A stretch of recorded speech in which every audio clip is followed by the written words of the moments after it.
Зарубите себе на носу, что вы должны молчать и слушать, что вам говорят.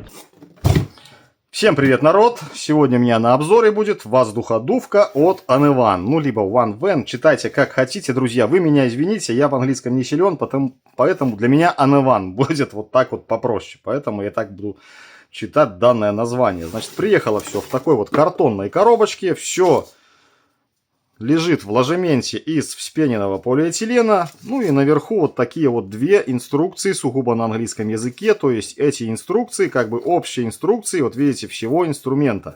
Но большой минус этой инструкции, что в ней ни слова о данной воздуходувке. Поэтому отправляем в макулатуру. В этом он прав. Ну и вот так все это дело у нас укомплектовано. Итак, начинаем с зарядного устройства. Вот такая вот легкая маленькая зарядка штырькового типа, на которой ни слова не сказано о выходном токе. Есть ток входной, то есть 100-200, там 40 вольт, 0,8 ампер, а выхода неизвестно, 21 вольт. Два аккумулятора.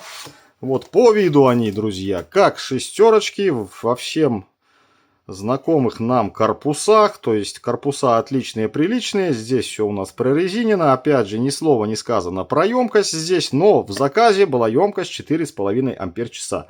Но они, блин, по весу и по всему, они как шестерки. Ладно, раскрутим, посмотрим один из аккумуляторов. То есть аккумуляторы пришли тоже по шкале полностью заряжены, но все два аккумулятора я полностью и до конца подзарядил. Значит, данные аккумуляторы имеют платформу а-ля Makita. Могут подзаряжаться как зарядкой салазкового типа, так и зарядкой вот комплектной штырькового типа вот в это вот гнездышко. Я думаю, все прекрасно понимаете. Два аккумулятора. Вот такой вот раструб, то есть просто позорная труба. В жизни не слышал ничего более смешного. Подзорная труба, да, комплект. Давайте мы сразу все это дело промеряем. У нас на Ли. Вот эта часть, которая цепляется непосредственно к воздуходувке, у нас составляет внешний диаметр 78,59. А внутренний диаметр 74,32. Ну, опять же, видите, как 74,36. Значит, выходной внешний диаметр 73,08 и внутренний, кому уж совсем интересно, 66,58. Длина раструба, к сожалению, нет у меня линии. У меня длинный штангенциркуль. Давайте мы сделаем следующим образом. И мы видим, что 305 миллиметров. Длина нашего раструба. Отлично. Замечательно. Ну и вот такой вот, видите, ложементик. То есть, кстати, вот хотелось бы как раз таки воздуходувку получить в пластиковом кейсе, так как этот инструмент нужен не каждый день в работе, поэтому его можно спокойно хранить где-то в кейсе. Вот. Хотя я не сторонник кейсов. Ну, это нормально. Ну и, собственно говоря, вот наша воздуходувочка. Совсем, друзья, коротенькая, компактная, маленькая, с большим или даже огромным набором положительных отзывов. То есть 110 миллиметров. Так, диаметр задней части, заборной, да, 88 миллиметров будем считать. Вот эти диаметры я померил. Давайте сейчас сразу, не отходя от кассы, мы все это дело взвесим. То есть пустая воздуходувка весит 548 грамм. Значит, аккумулятор 4,5 ампера, но опять же мы разберем и посмотрим, а вдруг там шестерка окажется. Значит, полностью в таком вот наборе и сборе кило 436. И раструб отдельно померяю, взвешу, чтобы вы сами все это дело добавили, посчитали. Все, на этом все. Теперь давайте рассматривать все это дело. Здесь я, друзья, на столе включать не буду, так как у меня все поулетает буквально. Смотрите, что мы имеем. Значит, давайте все-таки немножко я запущу его. У нас есть 3 скорости. Вот, 3 палочки горит, значит, справа налево, первая, вторая, третья. Вот первая, я не знаю, видно вам, не видно. Вторая и третья, то есть 3 полностью палки. 3 скорости. Нажатием курка скорости не регулируются. Не регулируются. Все, ну и здесь у нас шкала, как всегда, на заряд аккумулятора. Значит, имеется прорезиненная рукоятка. Собрано все, я бы сказал, очень даже аккуратно. Без всякого рода косяков. Ну, опять же, как говорится, шов есть, но он никоим образом не слышится. То есть в руке лежит четко, классно и красиво. Значит, вот так вот одевается раструб, не наворачивается, просто нащелкивается. И, друзья, потом его снять, ну, настоящая проблема. Я вчера получил и чуть не отломал башку, снимая этот раструб. Поэтому раструб мы с вами оденем, как говорится, в конце наших тестов, экспериментов. Давайте рассматривать теперь отсюда. Значит, установлен вот такой вот бесщеточный трехфазный движок с 9 обмотками. Я насчитал 9 обмоток. Обычно как-то это четное число, а здесь у нас девяточка выплыла. Может быть, я ошибся, но я пересчитывал несколько раз. У нас движок совершенно тонкий. Сейчас покажу свою старую воздуходувку. Вот так она выглядит. Она немножко длиннее, как вам видно. Которой я был, ну, просто доволен. Вот уже 2 плюс, наверное, года она у меня. Я ей просто был доволен. Но когда я взял в руки и включил эту воздуходувку, то эта воздуходувка, вот респект, реальный респект, просто эту обставила по всем характеристикам. Почему? Разбираемся. Смотрим. Сюда движок, сюда движок. Ага, нифига не видно. Давайте будем фонариком. Здесь установлен вот такой вот широчезный двигатель. И обратите внимание на зазор между корпусом трубой и движком. И он здесь очень-очень как бы маленький. Хотя крыльчаточка неплохая, но вот видите, выходное отверстие как бы заблокировано самим корпусом двигателя. Здесь движок обыкновенный, 6 обмоток, то есть тоже трехфазный, бесщеточный. Здесь же смотрите, какой зазор между корпусом и, собственно говоря, движком. То есть офигенный зазор, тем самым двигатель как можно меньше препятствует прохождению воздуха, и, соответственно, эта воздуходувка дует, мама, не горюй. Так, фонарик нам уже не нужен. Люди писали, что она дует на весы порядка 2 килограмм. И в описании к данному товару это тоже указано. Но, друзья, не знаю, как дуть. Вот так дуть. Так, вот так дуть. 5 сантиметров дуть. Не знаю как. Короче, как-то мы с вами пойдем потом в гараж, потому что дома я тут дуть ничего не собираюсь. И все это дело, конечно же, обдуем, да. Продуем и обдуем. Посмотрим и без раструба, посмотрим, собственно говоря, и с раструбом. Так, все, больше по данной воздуходувочке я вам сказать ничего пока не могу. Поэтому в сам движок разбирать я уж, друзья, вы извините, не полезу. И как-то стремновато что-то здесь нарушить. Вот. Но движок, я знаю, что здесь, видимо, стоит. О, видите, с внешним ротором даже получается, да? Да, движок с внешним ротором. То есть у нас якорь стоит, а ротор вращается. Ну-ка, давайте посмотрим. Немножечко нажмем. Да, это двигатель с внешним ротором. И я так подразумеваю, что это движок из какого-то там квадрокоптера. То есть, как он называется правильно? По-моему, интерпиллер, да? Как-то так. Если я не прав, поправляйте меня в комментариях. Все, сейчас разберем, посмотрим, что у нас здесь за контроллер. Есть ли тут контроллер? Нет здесь контроллера. Разбирать я буду, наверное, прямо при вас, так как здесь совершенно мало винтов. Поэтому пару секунд. Скушайте печеницы, заварите кофеек. О, видите, все, и все готово как бы. Так, вскрываем аккуратненько. Опа, оно легко вскрылось, без напряга. По пластику базара 0, пластик классный. Так, и тут у нас все рассыпалось. Во. В принципе, все как обычно, как всегда. Значит, токосъемник у нас под аккумуляторы, друзья, напоминаю, а-ля Makita. Не пишите вы с вопросами такими, подходят ли аккумуляторы от Makita. Аккумуляторы подходят. Значит, вот такой токосъемник с толстезными, друзья, проводами. Толстезные 3 фазы идет у нас на движок, силиконовые. Зачет. Пайка шикарная и отличная. Пока не забыл, берем магнитик, смотрим, магнитятся ли контакты. Опача! Магнитятся. Ох, горе мне, ох, горе мне. Так, дальше что? Снимаем эту площадочку и вытягиваем контроллер. На контроллере у нас есть какая-то тут надпись. Опять кверху ногами. Ну, вы уж извиняйте.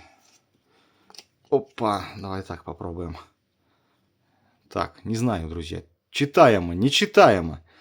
Просто нифига тут не вижу. Значит, два кондера, опять же, не вижу насколько. Ну, подразумеваю, что 2 по 500 микрофарад. Больше здесь по таким габаритам, я думаю, не будет. Так, это все... Куда ты залезла? Это все мы на базу толкаем. И у нас кнопочка с такими вот характеристиками. Опять же, попробую публиковать. Вдруг вы что-то там прочтете. Ну, опять же, кнопка, просто кнопка без регулировки оборотов. Вот, ну, сзади я уже тоже демонстрировал. Вот такая пластиковая крыльчатка. Так, по данной ситуации как бы все. Все понятно, все четко. Давайте, я обещал вскрыть аккумулятор и посмотреть 4,5 либо 6 ампер-часов в нем есть. Тоже по-быстрому я все это дело приоткручиваю. Друзья, откручиваю я макитой вот этой вот, ну, винтовертом, но закручиваю я стараюсь вручную.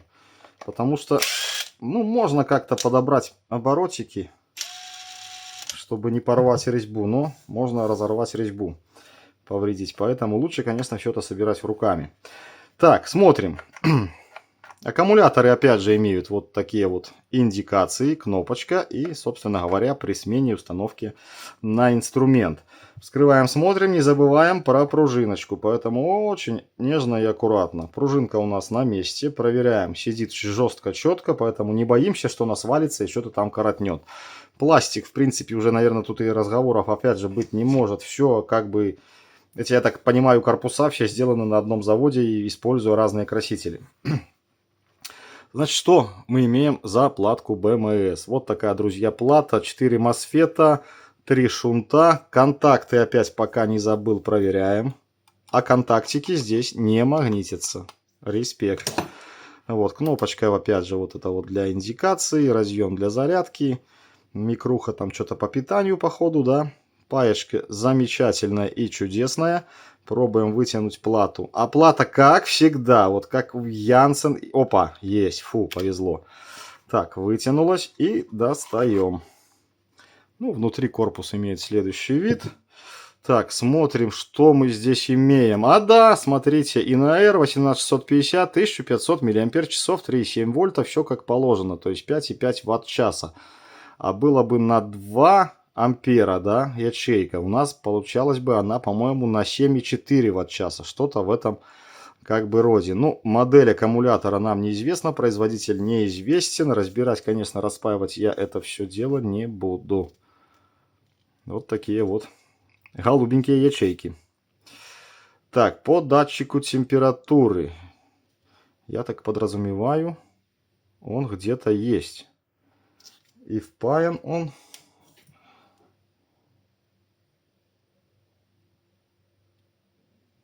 И впаян он не вижу куда. РТ1, вот походу сюда. Да, есть там, друзья, пайка, идут проводочки. Но вам, видимо, я не покажу. Походу вот здесь вон и впаян у нас. РТ1 и РТ2 рядышком. РТ2 не тронут, а РТ1 вот торчат кончики. То есть датчик температуры присутствует. Ну что ж, открываем, смотрим сварочку. Хоп. Ну и опять же здесь у нас картонных колец изоляторов нет. Ламели прямые. Вот. И сварка довольно-таки аккуратная. Вот такие, народ, дела по данному аккумулятору. Все.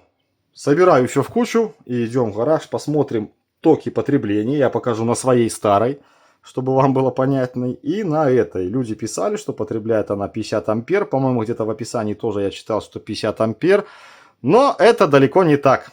Это вам информация к размышлению, да, чтобы не уходили с этого видео, а досмотрелись до измерения хотя бы тока. Будет интересно. Ну что ж, пришел я в гараж и давайте, друзья, смотреть. Значит, первым делом я вам хочу показать, сколько дует моя воздуходувка. Опытным путем я установил, что самый лучший результат получается примерно в 5 сантиметрах от весов. То есть раструб 5 сантиметров до весов. Ну что, используем тот же аккумулятор 4,5 ампер часа, то есть из комплекта воздуходувки Annevan. Поехали.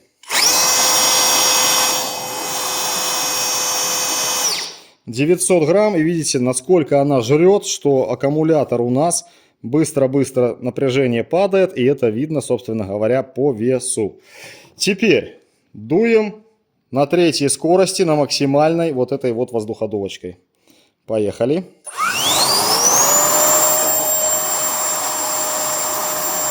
То есть 1600, там можно говорить 50 грамм. До 2 килограмм она не выжимает, но вот видите, 1650 она отлично жмет. Сейчас я принесу, кстати, аккумулятор от TP-Cell, попробуем. Аккумулятор Tables 8 от TP-Cell полностью заряжен. Самому просто интересно, что получится. Поехали.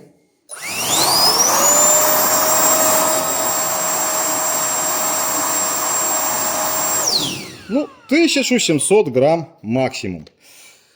Так, давайте, пускай будет TP-Cell уже, и мы попробуем с вами. Значит, у нас горит первая скорость. Первая скорость, посмотрим на вес.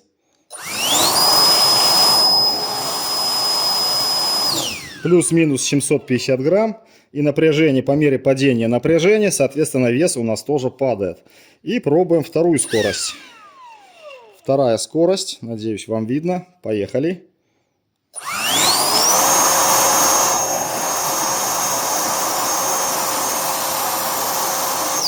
На второй скорости у нас максимальный, замеченный моим глазом показатель был 1200 там с копейками грамм. То есть дует она совершенно, друзья, нехило. А сейчас проверим с раструбом, будет ли значительная разница. Итак, дуем.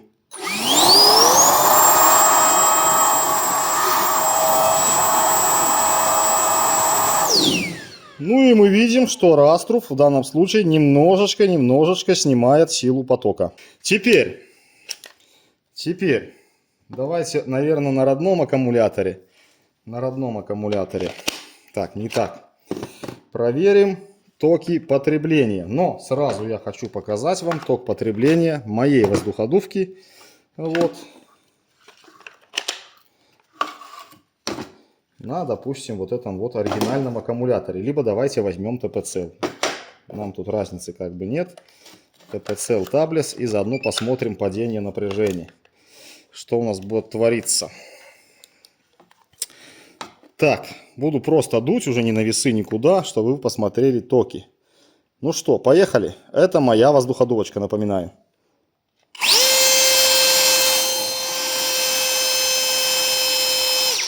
Вот, 42 ампера составил ток моей воздуходувки. И я был просто в шоке, друзья, раньше от нее. Ой, зачем я это снял? Просто был в шоке. Теперь смотрим. Сейчас я только включу третью скорость, максималку, да? Вот, третья скорость у нас включена. И будем смотреть, сколько же потребляет этот звереныш, да, Annevan.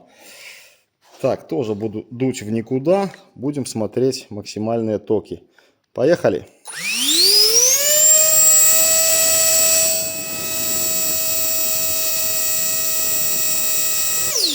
Они составляют 62 с копейками ампер.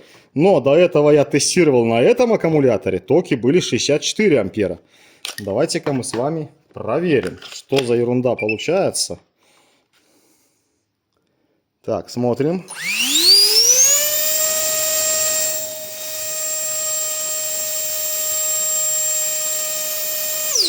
«17 с чем-то вольт падение было здесь, а вот на таблесах я не заметил».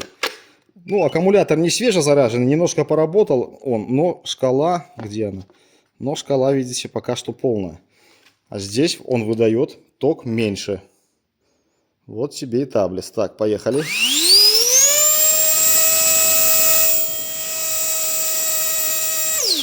Буквально на ампер ток меньше, но напряжение, конечно же, держит лучше и больше.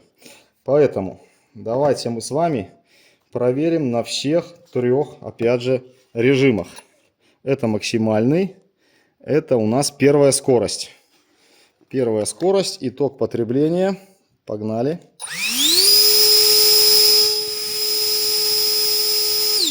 17 ампер. Так, и вторая скорость. Ток потребления.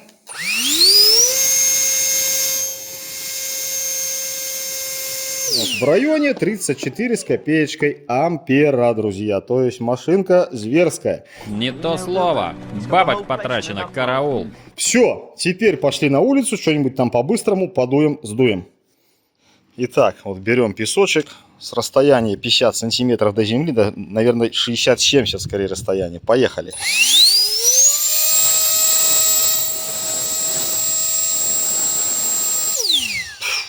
Вот дал. Пошли шишечки подуем. Подметем.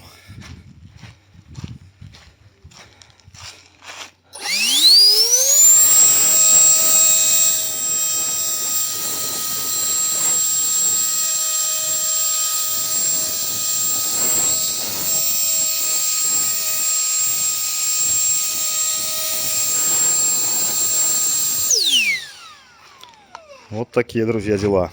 Значит, свою старую не показываю, так как вы сами понимаете, что напротив данной воздуходувки она совершенно не дует. Хотя я ей был доволен, ох как. Что, хотите еще? Вы еще не развлеклись? Покатаем шары.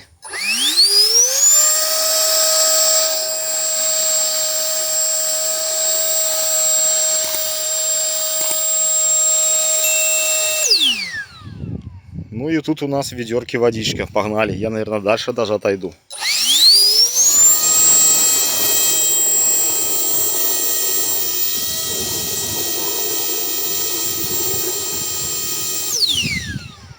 Буря, ураган, короче. Вот, народ. Воздуходувка просто, друзья, зачетная. Поэтому смело могу вам ее рекомендовать. Вот. Ну а на сегодня, наверное, все. Вот такой коротенький обзор. Всем здоровья, удачи, до новых видео. Пока.